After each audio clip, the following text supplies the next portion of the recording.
Hemos querido enfocar el tema de la inseguridad de una manera diferente, pero en esta ocasión no podemos hacer caso omiso a lo que está ocurriendo en el país frente a esta ola de violencia e inseguridad a la par de las elecciones. Venganza o justicia por mano propia es algo de lo que estamos viviendo, como en el caso Tasco. ¿Qué están viviendo los candidatos en estas elecciones? Van por lo menos 27 candidatos asesinados en lo que va del 2024. ¿Cuáles son las propuestas de los candidatos presidenciales en cuanto a la inseguridad? De esto y más vamos a hablar en este nuevo capítulo. Esto es Cambiando la Narrativa. ¿Qué tiene que pasar en este país para que realmente nos interesemos en la política? Tú eres de los que no se mete en la política, porque déjame decirte que la política se mete contigo. Cambiando la Narrativa nace con la intención de acortar la brecha que naturalmente existe entre tú, ciudadano, y las decisiones de tu país. Aquí no te vamos a estresar ni frustrar. Aquí te vamos a invitar que a través de la información pasemos de la indiferencia a la acción.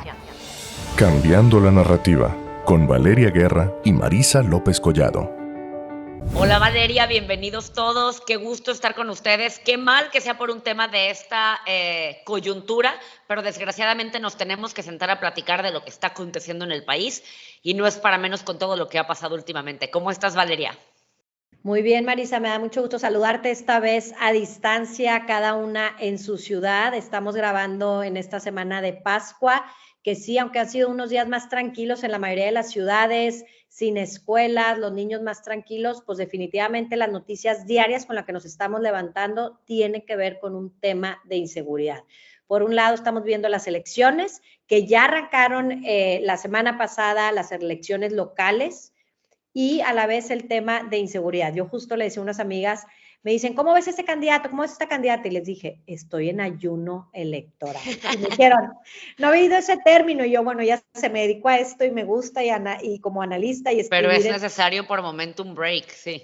Pero unos días que dije ayuno electoral, pero bueno, estamos aquí hoy otra vez grabando este capítulo y como dices, de un tema que nos ocupa, de un tema que me parece importante analizar y sobre todo porque uno de los tres temas de los que vamos a hablar tiene que ver con las propuestas de los candidatos a la presidencia en el tema de seguridad. Entonces, pues arrancamos con el primer caso, con el primer tema, Marisa. Por completo, fue un Viernes Santo, un fin de semana muy violento. Entiendo que muchos entramos también, coincido contigo, en ayuno electoral, pero lo poco que yo entraba a Twitter, de repente las noticias, casos extremos que creo que fueron como el cúmulo final o la punta del iceberg de lo deteriorado que está nuestro sistema de seguridad, de justicia, el tejido social podrido hasta más no poder. Vemos el caso Tasco, que creo que fue de los más mediáticos y a mí aquí me llaman la atención muchísimas cosas. Por un lado, el cúmulo de negligencias que ocasionaron el asesinato de una menor por un lado y después el linchamiento de su agresora, y por otro lado, ahorita Valeria va a entrar un poco en detalles del tema, y por otro lado la capacidad de tolerancia a este tipo de crímenes que tenemos, que ya vi las imágenes sin el sentimiento que me hubiera provocado esto o que me debería más bien de provocar esto. Ya tenemos, me atrevo a decirlo, vivimos en una especie de país en guerra en donde ya nada nos sorprende, ya podemos ver cuerpos. En Veracruz acaba de haber mutilados que echaron a plena luz del día y tú ves las imágenes y sigues tu día normal haciendo el súper y sí me obliga a pensar en qué punto del país estamos parados, sobre todo porque tenemos un punto de inflexión, como bien lo decimos, que son las elecciones, que en teoría podrían cambiar el rumbo de las cosas, pero definitivamente me impactó a mí este fin de semana violento. Punto de inflexión, lo acabas de decir, Marisa, y justo es lo que estamos por vivir con estas elecciones. ¿Qué pasó la semana pasada? Y arranca el 27 de marzo, estábamos en Semana Santa, como dije, niños en casa, y pasa este hecho que a todos nos conmovió, de una niña de 8 años, Camila, que fue invitada a jugar a casa de una amiguita en Tasco, que si ustedes recuerdan, Tasco es la capital de La Plata. Yo hace 7 años fui con este afán que tengo y este deseo de conocer todos los pueblos mágicos del país, pero ya cada vez te da más miedo ir. Me acuerdo perfecto de Tasco y todavía hace 7 años, yendo de Acapulco a Tasco, me acuerdo que iba con miedo, porque ya había pasado la desaparición de los estudiantes de Iguala. Entonces iba con miedo, pero de esas veces que quieres seguir desafiando el miedo y decir, no puede ser que la inseguridad me vaya a frenar de seguir viajando y conociendo nuestro país. Y bueno, pasa el 27 de marzo, para la tarde no se sabía de la niña, la mamá va y la busca y le dice la señora, la vecina, la que era una conocida, Por eso dices ahí ya lo roto que está el tejido social, no llegó la niña. Presenta una denuncia para las 4:30 de la tarde la mamá de Camila y obviamente los vecinos se empiezan a alborotar, piden los videos de las cámaras de las casas vecinas, casas Y aledañas. empieza cierta negligencia, porque en el Ministerio Público de Tasco le dicen que no la pueden atender, se tiene que mover al siguiente Ministerio Público cercano, y son los ciudadanos los que empiezan a recopilar las pruebas y le entregan las pruebas al Ministerio Público para tener una orden de arresto en contra de los supuestos agresores. Perdón, te interrumpo. No, esto es el diálogo y ahí te das cuenta que estamos hablando de una menor. Para que le diga el Ministerio Público no podemos atender, estamos hablando de una menor. Digo, todas las vidas son igual de importantes. Y todas las horas cuentan en ese tipo de casos. Vemos el video, obviamente, de los vecinos que aprueban las pruebas y pues vemos a la pareja sentimental de pues ya se dice ya la agresora, supuesta agresora que también ya perdió la vida, cargando una bolsa como de basura negra, que se asegura que es el cuerpo de la niña, pues digo, por todo lo que se logra ver. Y ahí es donde pues ya se desencadena violencia tras violencia tras violencia.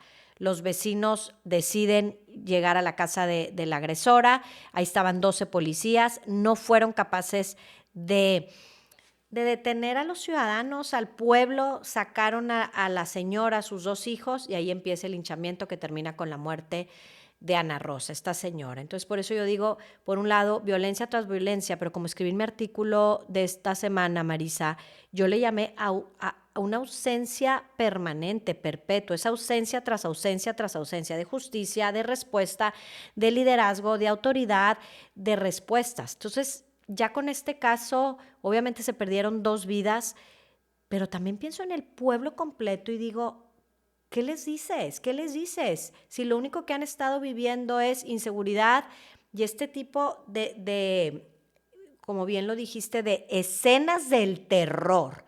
Pero así como está Tasco, Nuevo León, la semana pasada igual, personas que vinieron de visita, desaparecidos. Estamos hablando de más de 12, 16 desaparecidos que vinieron de vacaciones. Entonces es algo de todos los días que estamos viviendo. Aquí también una revictimización completa a la mamá de Camila, porque a la hora que llega ya posterior a eso, el secretario de Seguridad Pública le dice que si tiene un hijo lo tuvo que haber vigilado. Entonces, es un cúmulo de irregularidades que ofenden a todas luces. Y por otro lado tenemos esta polémica porque, por ejemplo, teníamos las imágenes de la gente haciendo justicia por propia mano, que aquí ni siquiera sé cómo describirlo, porque por un lado pues cometieron un delito también asesinando a un ser humano, pero por otro lado me cuesta desarrollar empatía hacia una presunta agresora, pero por otro lado, en el momento en el que una defensora de los derechos humanos en Twitter salió diciendo precisamente eso, que no se podía hacer justicia por propia mano, que también era un crimen lo que estaban cometiendo, la gente se le fue encima porque estamos ávidos de justicia y al no encontrar en las autoridades, la gente se desemboca en quien te quiera hacer justicia al estilo del Medio Oriente o ya sabes, de la Edad Media en cierto punto con estos linchamientos en la plaza pública.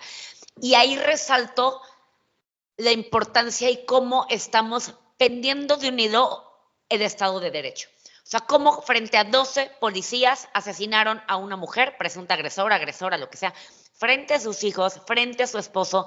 Pienso también en los niños, en la amiga de Camila, que en teoría fue la que invitó a la niña de la alberca, que perdió a su amiga y luego perdió a su mamá, o sea, que no sabes qué infancia había vivido anteriormente.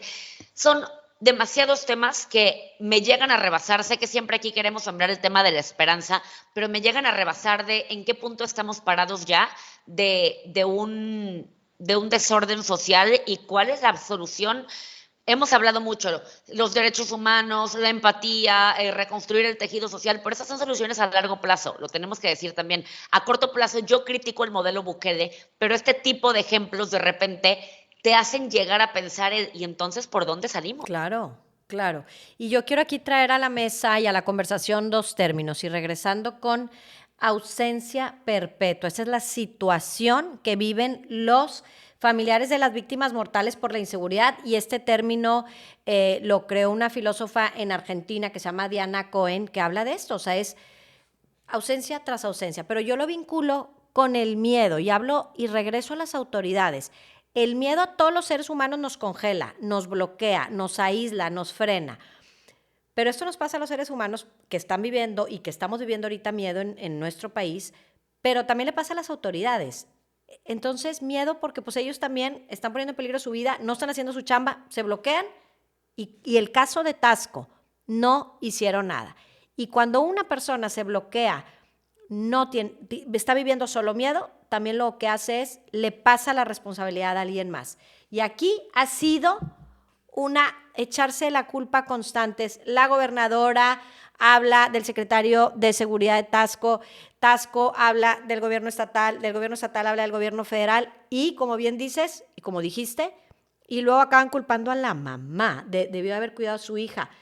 Pues cómo, si hemos dicho, y yo siempre digo el proverbio africano que es, todos somos encargados, toda una comunidad de criar a los niños, de cuidar a los niños, de proteger a los niños, que son las personas más vulnerables. Y aquí le fallamos a Camila, le fallamos a Taxco, todos, incluyendo las autoridades, porque estamos bloqueadas por el miedo al no ver autoridad de nadie.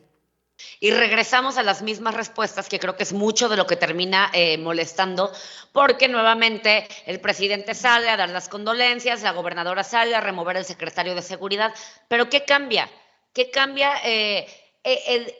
La única manera en cómo la muerte de una menor de este nivel de violencia se pudiera llegar a justificar, no a justificar, pero se le pudiera llegar a dar un sentido, es que fuera la última, que a partir de ahí la gente realmente se sentara a pensar en estrategias, a cambiar, a ver qué estamos haciendo, qué estamos fallando, pero entonces no, entonces sigue siendo una estadística más y una estadística más, y entonces el próximo 9 de marzo vamos a marchar con cartulinas. A ver, me duele decirlo de una manera tan fría, pero nos falta Camila, como le hemos fallado a infinidad de menores. Y aquí sí, entiendo que siempre Valeria y yo decimos, nosotros como ciudadanos podemos ser corresponsables, pero sí creo que en este punto necesitamos el tema de las autoridades, porque las autoridades son los que tienen que trazar estrategia, marcar el rumbo, reconstruir el tejido social nosotros como sociedad, sí, pero guiados de leyes que realmente encaminen a todo esto, porque mucho, y ahorita que vamos a entrar ya al tema de las propuestas, estamos en campaña, también han asesinado candidatos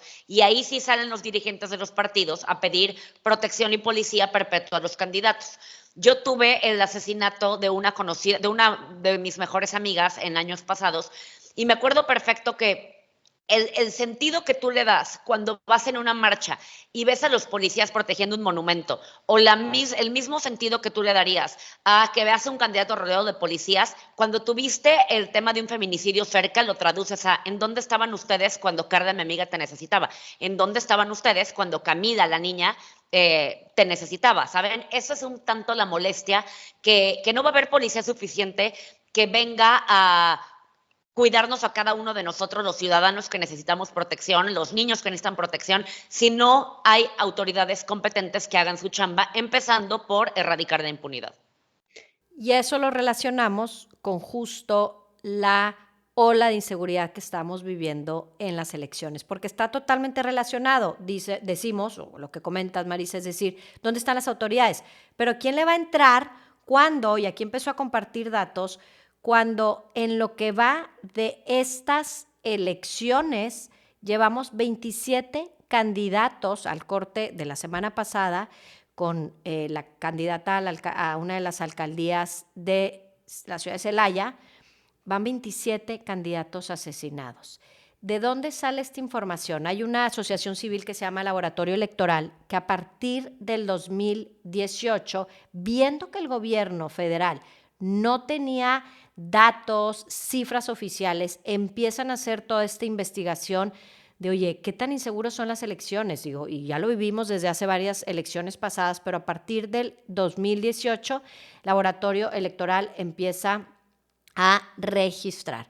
Y quiero aquí, y a partir de ahora sí este año, el gobierno de México también lo empezó a registrar y ya nada más no incluye a candidatos, también a precandidatos, aspirantes y sobre todo también a familiares y colaboradores, porque es una forma de presionar también en las elecciones a los diferentes partidos y bueno, sabemos que aquí entra también el crimen organizado. Y nada más quiero hacer una diferencia, que aunque ahorita que vamos con 27, en el 2018 hubo 24 candidatos asesinados. Ya faltan 2 meses y ya superamos por 3 la cifra. Como y comentas, me encantaría decir, ya fue el último, fue la última, Gisela, esta candidata, pero pues a como estamos viendo cada 2, 3 días una noticia de este tipo, no sé cómo va a terminar esta cifra. Y regreso al término que creo que tendríamos que empezar a poner sobre la mesa de las autoridades, que es el tema de la impunidad. Pueden asesinar a una candidata en plena luz del día frente a sus simpatizantes porque nadie detiene a los asesinos, porque los asesinos se dan la vuelta y se van y en lo que agarran como el chivo expiatorio, en lo que llegan y lo que tú quieras, y a la gente ya se le olvidó y ya le dimos la vuelta a la página. Entonces realmente tenemos que poner mucha atención en la estrategia de seguridad porque veo mucho inexperto. O sea, yo me imagino la impotencia de los vecinos, regresando al caso Tasco, de, oye, es que aquí están los videos. Me imagino perfecto el señor del Ministerio Público diciendo, sí, ahorita viene el jefe, sí, tráigame una copia, vaya por 3 copias, porque todos nos hemos enfrentado en algún punto con una burocracia que tú dices, este señor no está pensando, solo está recibiendo órdenes, y no puede ser que yo dependa de lo que está ocurriendo aquí, ¿no? Entonces yo sí quiero regresar en esta oportunidad que tenemos de enfocarnos en propuestas, en elegir candidatos, en elegir a quién va a liderar ciertas estrategias, regresar a buscar la experiencia, la capacidad, el intelecto sobre, no quiero decir qué triste que ya estamos diciendo sobre la honestidad. No quiero decir que escojas a gente deshonesta, pero mucho se prioriza de, ay, bueno, pero es honesto. No, señores, en algún punto necesitamos gente capaz que lidere este barco, este avión, este país o como queramos llamarle. Totalmente. Y regresando a numeralia, obviamente hay preocupación, hay miedo, y la Secretaría de Seguridad Federal informó que ya hay 108 solicitudes, que sabemos que estamos hablando de esta elección de más de 20,000 cargos, pero bueno, ahí incluyen síndicos, regidores, que a lo mejor no son tan públicos como los candidatos a una alcaldía, exactamente, pero bueno, 108 ya solicitaron protección. 86 de estas propuestas han sido atendidas, 10 declinadas y 2 están en análisis. Pero ¿qué pasa? Van 108, con lo que acaba de pasar la semana pasada, va a ir en aumento. ¿Y qué es lo que dice la autoridad federal? Dice, no hay suficientes policías. Y por un lado, siendo de los mismos el gobierno, el presidente incluido, la candidata del partido oficial, dice, necesitamos proteger. Y si los ponemos por partidos, las agresiones que han tenido, Morena es quien ha tenido más hacia Morena. Entonces, pues es un tema otra vez de estarnos echando la pelotita. Por un lado, Morena exigiendo más seguridad, hay estas solicitudes, pero ¿y los ciudadanos? Entonces, ¿a quiénes cuidamos? Con los pocos policías que hay y que muchos pues sabemos que están totalmente regulados, controlados por el crimen organizado, y estamos ante esta coyuntura a estos 50 ya, 60, si no es que ya 60 días de las elecciones. Me pregunto, y yo he pensado mucho en candidatos que conozco y bueno, que he estado en primera mano viviendo esto, si los que ya están registrados ahorita no estarán pensando, me doy de baja. A ver, yo tengo el caso de conocidos que en la elección anterior se terminaron dando de baja porque precisamente asesinaron a alguien cercano a ellos. O sea, sí es una realidad. Totalmente. Y justo ayer platicando con una amiga mía, decía, es que existe siempre este diálogo. Nos quejamos que entran los mismos, ahí están los mismos.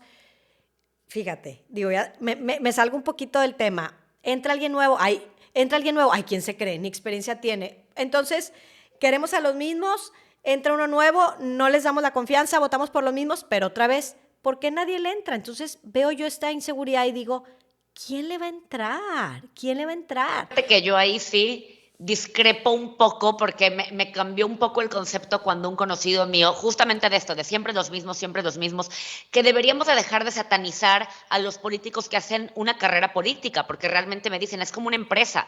Si tú haces un buen ejercicio del poder, la gente te refrenda con el voto y puedes ir puliendo y perfeccionando el servicio público. Pero entiendo perfecto que nunca vamos a llegar a buenos perfiles si en cierto punto, contradiciéndome con lo que dije, no se le abre experiencia a nuevas personas. Pero el hecho de abrirle la experiencia a nuevas personas no significa que lleguen con currículum en blanco. Hay gente que puede ser no política, pero con experiencia curricular para poder enfrentar la situación que lo amerita. Pero ¿quién le entra con esto que estamos viviendo? Y hablando del mismo tema, pues obviamente la propuesta principal de cada uno de los 3 candidatos a la presidencia de nuestro país tienen que ver con seguridad. Y les queremos platicar ahorita, a manera de presentación, cuáles son las propuestas principales de los 3. Vamos a ir nombrándolas y con la idea de quienes nos estén escuchando, nos estén viendo, empecemos como a pensar, a analizar, y posteriormente también en los siguientes capítulos iremos ya entrándonos más a detalle, que va a haber demasiada información de cómo estas, de cada una de ellas. Pero pues nos arrancamos con Claudia, Marisa. A ver, a grandes rasgos y en resumen, la propuesta de Claudia siempre ha sido que continúe la transformación, entonces poco quiere cambiar de estrategia que el presidente ha llevado hasta la fecha. Se contrapone por completo con la estrategia de Xóchitl y Jorge Álvarez Maínez ha quedado un poco en el limbo, en donde Valeria hizo el favor de rescatar ciertas frases que ha dicho porque no ha presentado algo en concreto. Pero Claudia, en teoría, quiere priorizar la honestidad y la atención a las causas. Consiste en incluir a los jóvenes, no estigmatizarlos, no criminalizarlos, consolidar la Guardia Nacional, que es un tema que se le ha criticado mucho. En su momento, una de nuestras entrevistadas, Tatiana Cloutier, incluso votó en contra de este tema, que es el tema de la militarización del país, y lo queremos ver de alguna manera. Que a ver, a estas alturas del partido no sé para dónde vaya este país y si sea para bien o para mal militarizarlo o no. El fortalecimiento de la inteligencia y de la investigación, que creo que eso sí tiene que ser un punto importante en donde tenemos que centrarnos. Absolutamente cualquier candidato o candidata que llegue a la presidencia, creo que sí se tiene que fortalecer de inteligencia y de investigación, y Claudia Sheinbaum lo propone.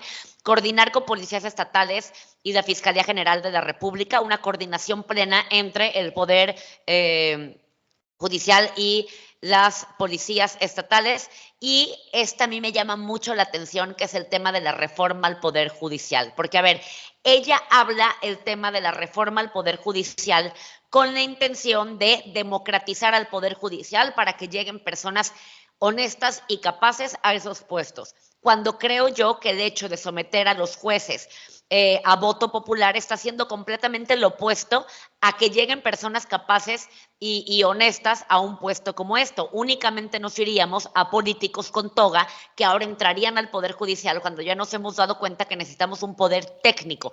Pero bueno, la propuesta de Claudia entra también como una reforma al Poder Judicial. Y ahora me paso a la propuesta de Xóchitl, que básicamente, o sea, si lo vemos de frente a la elección que tenemos en 60 días, pareciera que lo opuesto. Obviamente pensamos en abrazos, no balazos, y la postura de Xóchitl no ha funcionado. No ha funcionado esa propuesta, dejemos de abrazar a los delincuentes, y ella presentó 15 iniciativas. Y obviamente con la idea de contrarrestar la amplia ventaja que hoy por hoy tiene Claudia Sheinbaum. Y sobre todo porque Claudia, perdónenme, usa mucho la carta que bajaron los índices delictivos en la Ciudad de México cuando ella fue jefa de gobierno. Aquí el punto en el que nos tendríamos que centrar es ver realmente los datos, porque muchas veces las estadísticas, no quiero decir truquean, pero al desaparecido te lo mando, o al muerto te lo mando como desaparecido, y realmente los números los podemos usar un tanto a favor o en contra de cualquier candidato. Pero bueno, una de las cartas de Claudia es: yo ya tengo experiencia en el combate a la inseguridad y Xóchitl no la tiene.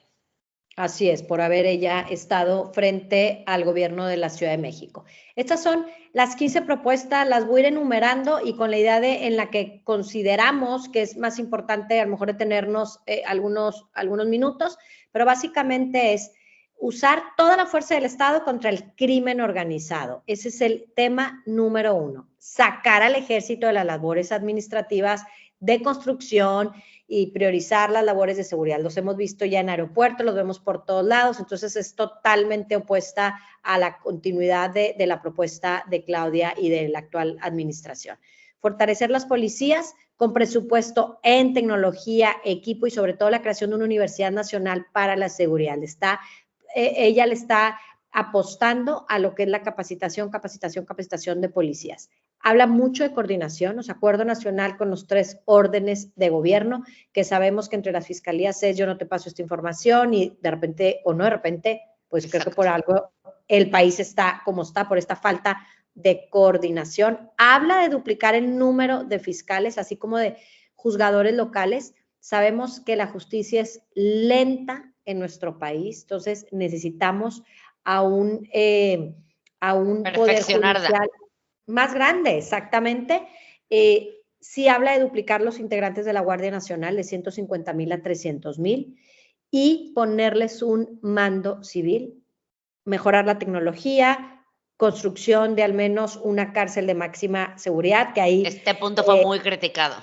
Así es, y Álvarez Maínez habla de una contrapropuesta distinta a esta, y ya las siguientes tiene que ver con 32 equipos policiales de reacción, obviamente en cada uno de los estados, optimizar el sistema de justicia cívica. Y aquí me detengo, Marisa, porque quiero que uno de los siguientes capítulos sea sobre justicia cívica, que creo que una vez, primero teniendo esto que estamos viviendo de inseguridad, que pues es urgente, el país tendría que ir hacia justicia cívica, pero invitaremos a los expertos para profundizar. Perfecto. También habla de proponer que la búsqueda de las personas desaparecidas sea prioridad. Sabemos que ha sido el tema de ese sexenio, más de 110,000 desaparecidos, y el presidente ha estado hablando de este tema justo en estos últimos días, diciendo es algo que revisó diariamente, pero sin no ha habido recibir respuesta. A las madres buscadoras también. Y sin tener respuesta, cada vez va en aumento eso. Creación de un Fondo Nacional de Atención a Víctimas y, por último, las últimas dos, un sistema de protección a periodistas, que México es de los países más peligrosos para ejercer el periodismo, y una agencia binacional de aduanas para evitar la entrada de armas de Estados Unidos a México, así como la llegada del fentanilo. Me parecen completas y más que pues tiene más elementos por ser oposición de Claro. presentar. Siempre es más fácil cuando eres oposición, y es una carta de doble filo, porque he atestiguado como muchos candidatos de oposición presentan una línea que te da luz para entrar, y a la hora que entran al gobierno la gente le exige los resultados inmediatos que prometieron en campaña. Pero yo también coincido que están muy completas. Y pues pasamos a Álvarez Maínez. Jorge Álvarez Maínez no presentó una estrategia concreta de seguridad, pero ha dado a conocer algunas iniciativas. Criticó el tema de la megacárcel de Xóchitl Gálvez y propone a cambio una Academia Nacional para Policías. Coincide con Xóchitl en terminar con la militarización del país. A ver, el tema de la militarización del país se contraponen por completo Claudia y Xóchitl. Por un lado, Claudia, el tema de la militarización, y por otro lado, Xóchitl, regresar al ejército a los cuarteles, y Jorge Álvarez Maínez va más del lado de terminar con la militarización y que sea civil la respuesta. Regular las sustancias, que esta está bastante controversial. Creo yo que por el poco porcentaje de intención de voto que ha tenido Jorge Álvarez Maínez, la gente no le ha dado la importancia de debatir esta propuesta, porque regular las sustancias está controversial. A ver, habría que ponerlo sobre la mesa. Combatir la impunidad en México con prioridad y evitando cosas como mano dura a la ley, mejorar los ministerios públicos, responder ciertos conflictos con la justicia alternativa y recuperar posiciones dentro del Estado que actualmente están en manos del crimen organizado y esquemas de corrupción. No quiero, porque ya de verdad en mis redes sociales lo digo mucho, y no quiero caer tampoco en esta crítica constante hacia Movimiento Ciudadano, pero siento que estas propuestas fueron como cuando le copias la tarea al inteligente. O sea, como cuando llegas y anotas ideas generales, porque cada una de ellas creo que tiene, recuperar posiciones dentro del Estado que actualmente están en manos del crimen organizado, está precioso. ¿Cómo? O sea, ¿cómo empiezas a depurar este cáncer que yo lo veo como una plastilina de colores que ya está toda envuelta en una misma pelotita? ¿Cómo empiezas a quitar lo bueno de lo malo, no? Pero bueno, es lo que Jorge Álvarez Maínez tiene sobre la mesa, y va a estar interesante escucharlo. Para el día que estamos grabando tenemos el debate el próximo domingo, entonces seguramente cuando ustedes escuchen este episodio vamos a ver si profundizaron en los debates. Sí, y también Álvarez Maínez todavía creo que tiene mucho mayor libertad, igual que Xóchitl, mayor, de estar presentando un poco, no digo de manera más libre o irresponsable, pero por el porcentaje que tiene, pues puede lanzar todo tipo de propuestas, incluso algunas propuestas más polémicas que también electoralmente te traen números y te ponen en el radar. En la conversación, tienes razón. Conversación. Entonces, pues es un poco, me lanzo a decir que ya luego cómo lo hago, que no lo hago, pues no va a llegar la ocasión. y estamos frente a esto. Y cualquier cosa yo lo dije, ¿no? O sea, no claro. voy a llegar, pero cualquier cosa yo les dije que había que legalizar, o yo les dije, claro. ¿Qué estaría pendiente? Y ahora poniéndome, digo, como todos los que estamos aquí escuchando, pues del lado de los ciudadanos, ¿y quiénes van a ser sus equipos en el tema de seguridad?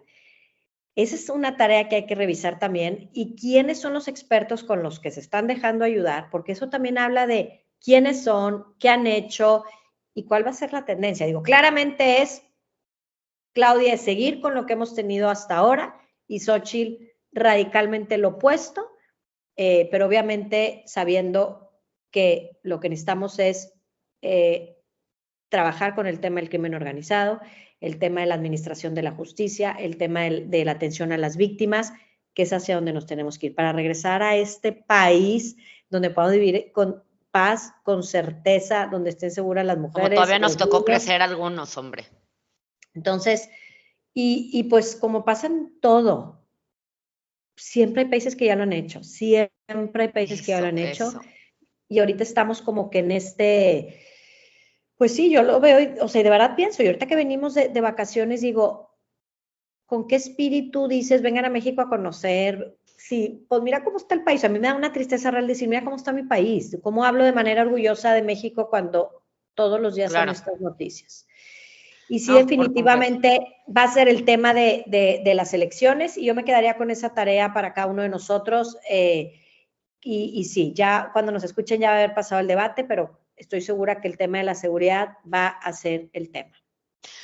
Pues ya para cerrar, el famoso call to action, realmente yo hacía la tarea previa para grabar este podcast y le escribí a Valeria y decía, es que no sé cómo cerrar, o sea, ahora sí no me gustaría decirle a la gente, hay que nosotros reconstruir, porque aquí sí es un tema que ya está fuera de nuestras manos, así nos pongamos a reconstruir el tejido social desde casa nosotros, ya hay un problema mayor en donde necesitamos una ayuda mayor. Aunque yo creo que, regresando un poco al tema político, a ver, invitaría a que cada uno reflexione. ¿Cuál sería la estrategia que ellos implementarían? Y en dado caso que les guste investigar de otros países, no está por demás acercárselo a su candidato, a su regidor, a la persona que tengan por lo pronto enfrente, ¿no? Y yo sí me iría a darle la importancia al legislativo, porque hablamos mucho de Xóchitl y de Claudia, pero bueno, Xóchitl va a poner, o Claudia va a poner a su secretario de Seguridad Pública, pero hay un poder legislativo en donde en la Cámara de Diputados, sobre todo en la Cámara de Senadores, hay una comisión de justicia, hay una comisión de seguridad, que llegue gente que realmente tenga la experiencia completa. Si van a votar para refrendarle la confianza a su legislador actual, por lo menos métanse a ver si sí fue a las sesiones o no. Ahorita yo veía, por ejemplo, en la semana de Pascua, creo que 12 diputados conectados a vía remota, o sea, ni siquiera físicamente porque ahora les dan chance de conectarse vía Zoom, ¿no? Pero a lo que voy, estudiemos bien el tema de los perfiles porque en manos de ellos va a estar mucha de la estrategia que probablemente necesitemos después. Y como lo hemos dicho, y es parte de cambiar la narrativa, participar en estos eventos como ciudadanos de campaña, exigir, informarnos, es lo que nos toca. Y pues pasa cada 3 años, pasa cada 3 años, bueno, y 6 para las federales, entonces hay que hacerlo, lo estamos viviendo y aunque a veces dan ganas de este ayuno electoral, pues es el tema que siempre hemos dicho, hay que hablar en las mesas de este tema, así como hablamos que va a venir Messi posiblemente a Monterrey, que hablamos de los temas de fútbol, hay que hablar de estos temas. Es que el desentendernos, por más que por momentos a nuestra burbuja nos sintamos un poco más aliviados, únicamente va a empeorar los temas. Pues definitivamente me quedo con esa tarea.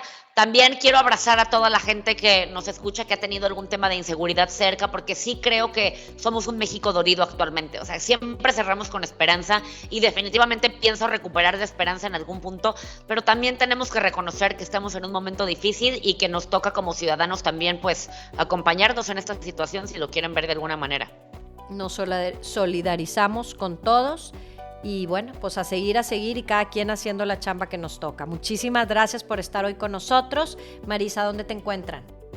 Gracias por estar en un capítulo más. Me encuentran en redes sociales como @MarisaInforma y a ti, Valeria. VGuerra S. Y búscanos en Cambiando la Narrativa en YouTube y en Spotify. Muchísimas gracias. Cambiando la narrativa, con Valeria Guerra y Marisa López Collado.